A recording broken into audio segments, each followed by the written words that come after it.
యేసేపుకు పని అప్పచెప్పక ముందే, యేసేపుకు యజమానుడు పని అప్పచెప్పక ముందే ఆ పనిలో ఎవరు ఉన్నాడు ముందేనంటే నా దేవుడు దిగి వచ్చి ఉన్నాడు. యేసేపు పని చేయకముందే ఆ పనిలో ఎవరు వచ్చి ఉన్నారంటే అక్కడ చేతికి సహాయం చేయడానికి ఇదిగో ఆకాశ మహాకాశాలు పట్టజాలను తేజస్సులో నివాసం చేస్తున్నా ఆ యెహోవా దేవుడు యేసేపుకు సహాయం చేయడానికి ఆయన ముందే వచ్చి ఉన్నాడు. ఆమేన్. ఇది యజమానుడు చూసి ఉన్నాడు.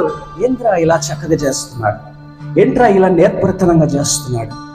యజమానుడు అంటున్నాడు యేసేపుకు ఏ పని అప్పచెప్పినా సఫలీకృతం చేస్తున్నాడు. అర్థమవుతుందా? యేసేపుకు చేత కాదంటున్నాడు కానీ చక్కగా చేస్తున్నాడు. ఇంత సఫలీకృతం కావడానికి గల కారణం ఏంటి అని అంటే యెహోవా అతనికి తోడై ఉన్నాడు.